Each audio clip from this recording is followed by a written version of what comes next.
इस्लामाबाद के अंदर कोई ऐसा हॉस्पिटल होता जो श्रीनगर के हॉस्पिटल का मुकाबला करता। पाकिस्तान ऑक्यूपाइड कश्मीर के लोगों ने वो कर दिया जिससे पाकिस्तान में भूचाल आ गया है। पीओके निवासियों ने कश्मीर के नाम पर सालों से किए जा रहे अत्याचारों के विरोध में आवाज उठाई और यहां तक बोल दिया कि जिस रफ्तार से श्रीनगर में विकास हो रहा है वैसा विकास तो इस्लामाबाद में भी नहीं हो रहा। और अंदर ही अंदर आपने हर चीज पे सरेंडर कर दिया है। आपने जो आपकी स्ट्रेटेजिक लाइंस होती हैं उससे लेके कश्मीर इशू से लेके हर चीज पे आपने सरेंडर कर दिया है और आपने इंडियंस को अंडर द टेबल ये यकीन दिलाया है कि हमारा और आपका कोई मुकाबला नहीं है। हमारा इंटेग्रल पार्ट है, हमेशा से था और हमेशा रहेगा। तो हमारे जो इंटरनल अफेयर्स हैं उनके अंदर इंटरफेयर ना किया जाए, ये कहा गया अरिंदाम बागची की तरफ से।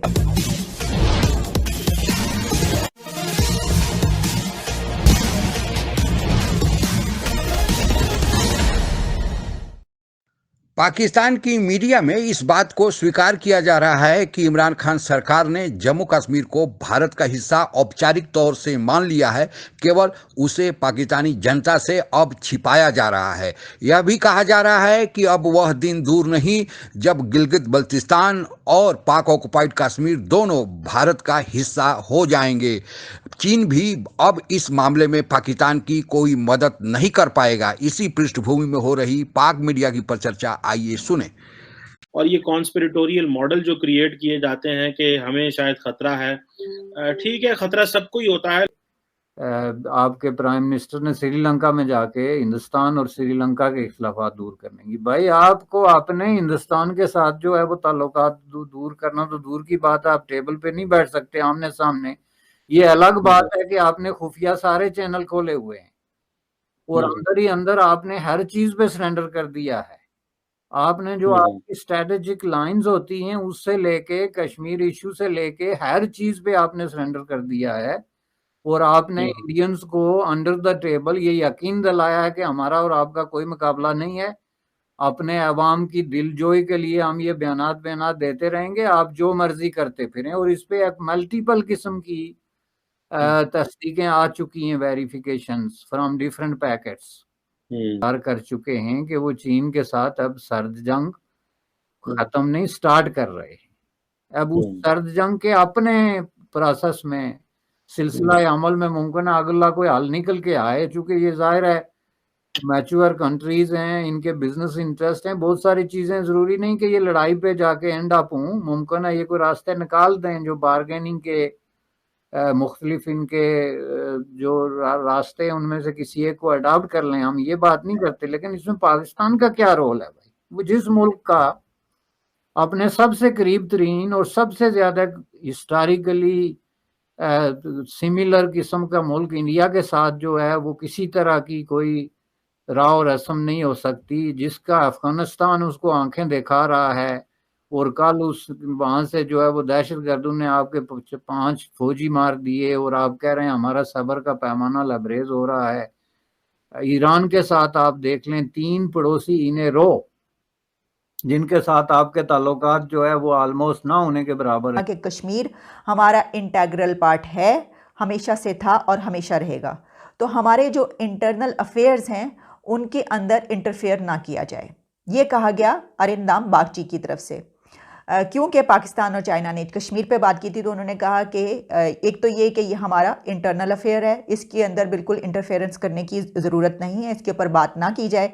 और सिर्फ यही नहीं बल्कि भारत की तरफ से ये भी कहा गया कि हमें हमेशा से कंसर्न्स हैं जो कि हम बताते रहे हैं और शो करते रहे हैं कि ऐसे इलाके के जहाँ से सी पैक गुजरता है उस पर इंडिया को रिजर्वेशंस हैं, क्योंकि इंडिया उन इलाकों को अपना कहता है। मतलब ये कि जैसे आप जानते हैं कि इंडिया की तरफ से जो क्लेम किया जाता है ये कश्मीर, पाकिस्तान के अंदर जो मौजूद कश्मीर है और गिलगित बल्तिस्तान और ये, तो उसके ऊपर उन्होंने फिर अपना एक मर्तबा वो जो उनकी हमेशा से एक क्लेम है उसको रिपीट किया इसके जवाब में रेफरेंस टू JNK, यानी जम्मू और कश्मीर का जो रेफरेंस दिया गया है उस डिक्लेरेशन में, पाकिस्तान और चाइना की जॉइंट डिक्लेरेशन में, उसको नोट कर लिया इंडिया ने। उन्होंने ये कहा, and the so called China Pakistan economic corridor in the joint statement, यानी उन्होंने कई जगहों पर अपनी जो रिजेक्शन के लिए जो स्टेटमेंट जारी की, कई जगहों पर इसमें उन्होंने चाइना और पाकिस्तान का जो सी पैक है उसको सो कॉल्ड कहा कि नाम नेहाद। अच्छा, इसके अलावा उनका जो कहना कहा कि $60 billion so called CPEC is passes through Pakistan occupied Kashmir, यानी जिस तरह पाकिस्तान की तरफ से इंडियन ऑक्यूपाइड कश्मीर कहा जाता है, तो इसी तरीके से भारत की तरफ से उन्होंने ये कहा कि POK उसको पुकारा, जिस तरह के वो कहते हैं, क्लेम करते हैं। उनका पॉइंट ऑफ व्यू जो है वो मैं आपको बता रही हूँ। तो सऊदी अरब था, वो भी आप देख लें, आगे चलते जाएं। आप एक मुल्क उठा के मुझे बता दें कि इसके साथ हमारा कोई बहुत ही करीबी ताल्लुक रह गया है जी। तुर्की पे झंडे उड़ाते थे आप, और पता नहीं क्या क्या कलमात। आप देख लें कि तुर्की ने जो है नया टर्न लिया है, और जिस तरह इजराइल के साथ और जिस तरह इंडिया के साथ और दूसरे ममालिक के साथ उसने अपने इंटरेस्ट में जो है वो पेशकदमी की है, तो वो भी आपके लिए एक विलन बन के आ गया। तो आपका तो है ही कुछ नहीं, आप हर चीज को इंडिया की ऐनक से देखते हैं। तुर्की कल तक इसलिए अच्छा था कि इंडिया के मामले में आपके साथ था, इधर उधर कश्मीर का एक दो जगह उसने नाम ले लिया। अब जाके उसने इंडिया को ड्रोन बेचने की कोशिश की तो विलन हो गया। अब जब आप जो इंडिया सेंट्रिक पॉलिसी चलाएंगे दुनिया में, तो आपका आखिर में जाके क्या बनेगा, मुझे इस बात पे वो है। आप लोगों को पता ही होगा कि भारत और पाकिस्तान का बंटवारा इंडियन इंडिपेंडेंस एक्ट 1947 के प्रावधानों के तहत हुआ था। 1947 में भारत में 3 प्रकार के राज्य थे। पहले प्रकार के राज्य वे राज्य थे जो सीधे अंग्रेजों के शासन के नियंत्रण में थे। दूसरे प्रकार के राज्य वे राज्य थे जिन्हें प्रिंसली स्टेट कहा जाता था, यानी इनमें राजाओं का शासन था या नवाबों का शासन था। ये अपने राज्य के भीतर अपनी न्याय व्यवस्था, सेना और कर प्रणाली के लिए स्वतंत्र थे। इन्हें अंग्रेजों के साथ एक करार कर रखा था जिसके तहत वे अंग्रेजों को कुछ कर देते थे और उसके बदले अंग्रेज इनके कार्यों में सीधे हस्तक्षेप नहीं करते थे। स्वतंत्रता प्राप्ति के समय ऐसे प्रिंसली स्टेट्स की संख्या 565 थी। तीसरे प्रकार के राज्य वे थे जो ऊपर के दोनों कैटेगरीज में नहीं आते थे। इनमें से एक है फ्रांस के अधीन टेरिटरी, जो चंदन नगर और पांडिचेरी था। यह पांडिचेरी और चंदन नगर 1764 से लेकर 1954 तक फ्रांस के अधीन रहा। 1954 में फ्रांस यहां से गया, तब वह जाकर भारत का पूर्ण रूप से हिस्सा बना। उसी प्रकार गोवा 450 साल तक पुर्तगालियों के अधीन रहा। यहां से 1961 में पुर्तगाली गए जब भारतीय सेना ने वहां हस्तक्षेप किया और गोवा को मुक्त कराया। अंग्रेजों के नियंत्रण के अधीन इलाकों का बंटवारा तो आराम से हो गया और भारत पाकिस्तान के बीच इनको बंटवारा कर दिया गया। हालांकि इस दौरान कुछ खून खराबा जैसे बंगाल में और पंजाब में हुआ, लेकिन इसमें कोई, चूंकि प्रिंसली स्टेट नहीं थे इसलिए इसका बंटवारा अंग्रेजों ने अपने स्तर पर ही कर दिया। लेकिन जम्मू कश्मीर के राजा जो प्रिंसली स्टेट में आते थे, इन लोगों को अधिकार दिया गया था सारे प्रिंसली स्टेट्स को कि वे चाहें तो अपना स्वतंत्र अस्तित्व बनाए रखें या फिर भारत या पाकिस्तान किसी एक के साथ जाएं। जम्मू कश्मीर के तत्कालीन राजा ने उसी प्रावधानों का हवाला देते हुए अपने का स्वतंत्र हैसियत बनाने का निर्णय किया था और इसलिए उन्होंने भारत और पाकिस्तान के साथ एक स्टैंड स्टिल एग्रीमेंट भी कर रखा था, यानी दोनों देश कोई भी जम्मू कश्मीर पर दबाव नहीं डालेगा। जम्मू कश्मीर की इच्छा होगी तो वे भारत या पाकिस्तान के साथ बाद में मिल सकते हैं। पर पाकिस्तान की बुरी नज़र कश्मीर पर थी क्योंकि वहाँ पर बहुसंख्यक आबादी मुसलमान की थी और इसी बुरी नीयत के कारण पाकिस्तान ने अपनी सेना 1947 में, यानी स्वतंत्र होने के चंद दिनों के बाद ही वहाँ पर अपनी सेना भेज दी।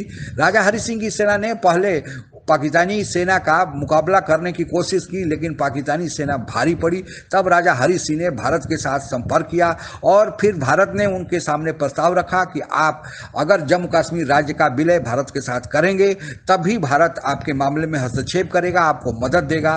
और तब उन्होंने भारत के साथ विलय स्वीकार किया और जम्मू कश्मीर संपूर्ण इलाका, जिसमें पाक ऑक्युपाइड कश्मीर जो पाकिस्तान के अवैध कब्जे में है और गिलगित बल्टिस्तान जो आज भी पाक के अवैध कब्जे में है, वह सारा इलाका भारत का विधिक रूप से हिस्सा हो गया। तब भारतीय फौज वहां पहुंची और वहां से पाकिस्तानियों को निकालने का काम शुरू किया, लेकिन अंतर्राष्ट्रीय दबाव के कारण युद्ध विराम हो गया और कुछ हिस्सा, जिसे आज पाक ऑक्युपाइड कश्मीर या गिलगित बल्तिस्तान कहते हैं, आज भी पाकिस्तान के कब्जे में रह गया है।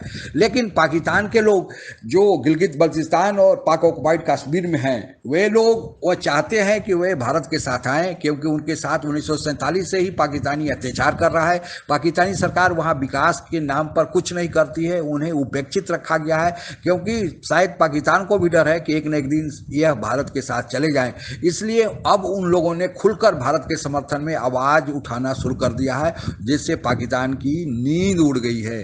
हम बहुत जल्द ही चाहेंगे कि वह इलाका भी, जैसा कि भारत सरकार प्रयास कर रही है और उसी प्रयास के एवज में उन्होंने 5 अगस्त 2019 को उसका विशेष दर्जा जो अपने पास जम्मू कश्मीर है उसका खत्म किया था।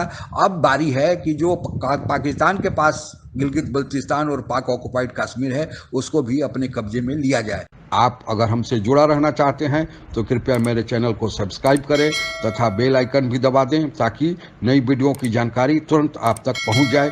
धन्यवाद। जय हिंद।